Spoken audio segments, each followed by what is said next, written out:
हाय दोस्तों, मैं एक बात शेयर करने के लिए आज बात करने का मन किया कि किसी के जानने वालों की एक बात हो गई है कि अनलिमिटेड इंतज़ार किसी के लिए उसकी प्रगति का, उसके रास्ते के पत्थर बनने का कारण बन चुका है। उसकी मेंटल हेल्थ बिखर चुकी है। आजकल जो हो रहा है, एक्स्ट्रा मैरिटिकल अफेयर समझो, प्यार समझो, उसके जो हालात बिगड़ जाते हैं, फैमिली सफ़र करती है, फैमिली में पता चल जाता है तो वो सफ़र करते हैं, बीवी बच्चे होंगे तो वो नाराज़ होते हैं, वो अलग से होते हैं, इमेज डाउन होना वो बात अलग होती है।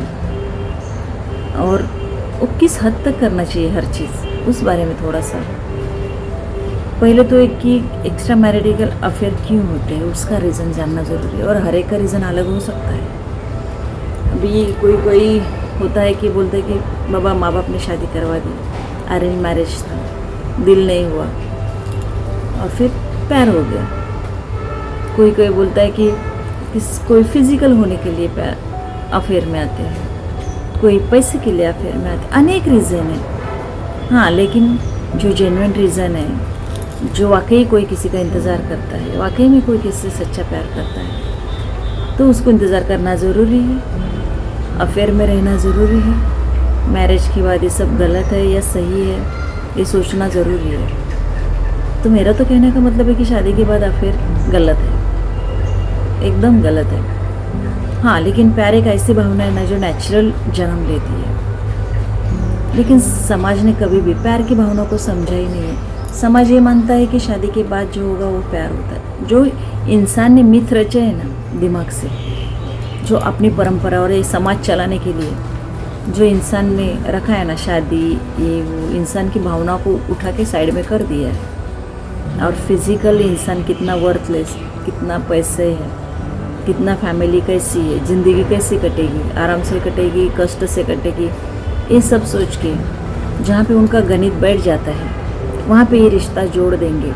तो वो रिश्ता जोड़ने से उसको हम समाज या फैमिली, आगे जाके वो फैमिली का रूप ले लेती है।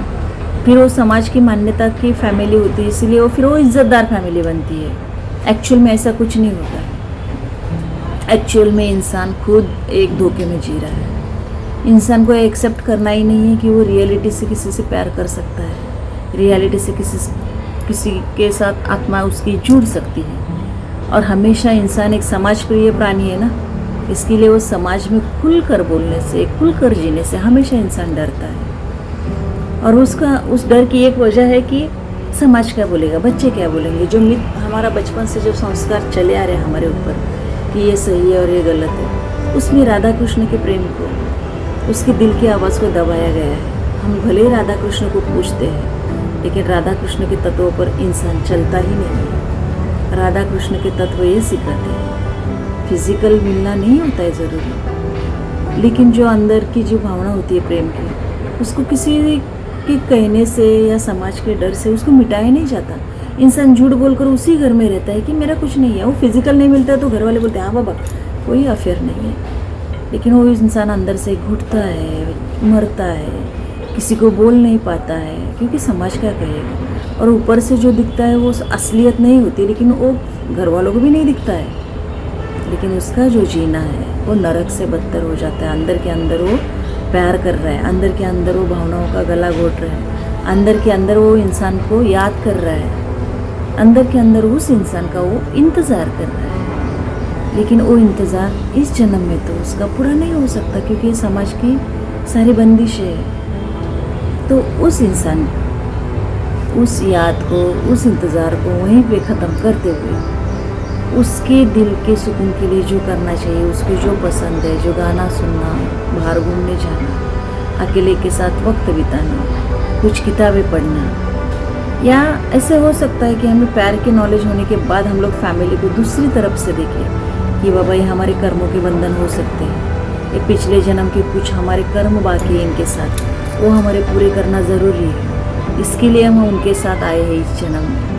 तो हमें बैठकर ये सोचना चाहिए कि उनके प्रति हमारे क्या कर्तव्य है। वो कर्तव्य को पूरा करना पहला ज़रूरी है, क्योंकि वो कर्तव्य पूरा होने के बाद क्या कहते हैं, भगवान अपने आप आपको जो चाहिए वो दे सकता है, क्योंकि आपके कर्मों के बंधन पूरे हो चुके होते हैं। समझो आप अपने एक बच्चे को जन्म देते हैं, बच्चे को जन्म देने के बाद अपने क्या कर्म होते हैं, अपने आप बन जाते हैं। एक बच्चा जन्म लेता है तो माँ बाप के कर्म अपने आप उसके ज़िंदगी भर बन जाते हैं। वो कर्म किसने क्रिएट किया? हमने किया ना। जन्म दे के बच्चों को हमने वो कर्म क्रिएट किया। तो हमारे बच्चों को पढ़ाना हमारी जिम्मेदारी है, क्योंकि इस समाज में माँ बाप का होना बहुत ज़रूरी है, और माँ बाप ने चाहा तभी बच्चा इस जीवन में आया है। तो सारा छोड़कर माँ बाप को अपने जीवन में जो बच्चा आया हुआ है उसका कर्तव्य करना ज़रूरी होता है। उसके साथ हमारे कर्म जुड़े होते हैं। तो उसको छोटे से बड़ा करना हमारा कर्म है। उसको पढ़ाना लिखाना अपना कर्म है। उसके फ्यूचर की चिंता करना अपना कर्म है। तो सारे कर्म करने के बाद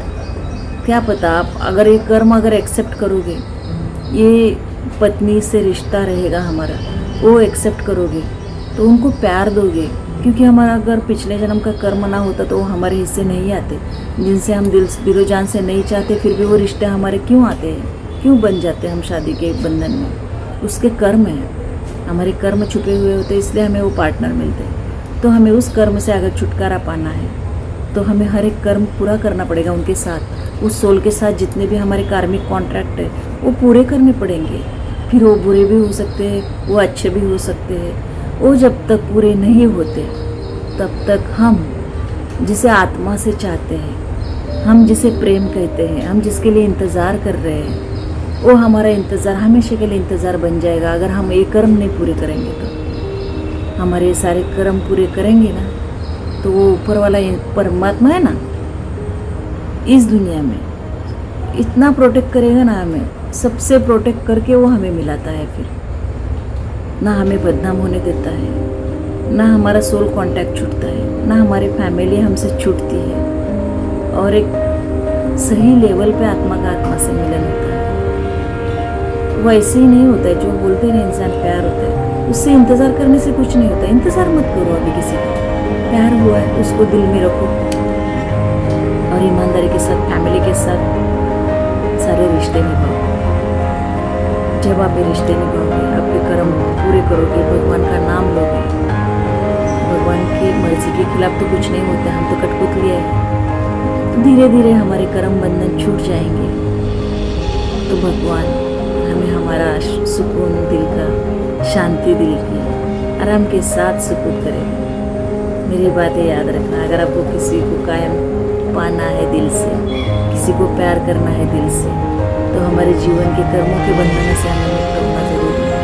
तब जाके हमें हमारा भगवान हमें प्यार सौंप देगा, तो हमारे प्यार से मिला देगा।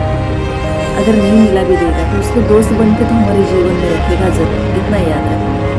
लेकिन फैमिली के साथ हमें निभाना चाहिए, फैमिली के सारे फ़र्ज़ पूरे करने चाहिए। फैमिली हमारी फर्स्ट प्रायोरिटी होनी चाहिए, क्योंकि वो इस 3D युग में, इस दुनिया में हमारी फैमिली लोगों को दिखती है, हमारा दिल किसी को नहीं दिखता है। दिल और भगवान दोनों भी किसी को नहीं दिखते, और उसके रिश्ते विश्वास से निभाए जाते हैं और अंदर के अंदर से ही पाए जाते हैं। तो आपको अंदर के अंदर काम करके पाना है, अंदर के अंदर ही हमें भगवान को भी पाना है, और अंदर के अंदर ही हमें दिल का रिश्ता निभाना है। जितना हो सके इस बाहरी दुनिया से दुश्मनी कम और दोस्ती ज़्यादा निभाना हमारे लिए फ़ायदेमंद है। बाकी सब तो भगवान और हम है ही। देखो मेरी बात का सोच कर, अगर किसी को बुरा लगा हो, उसमें किसी की भावना दुखी हो, तो मुझे माफ़ कर देना।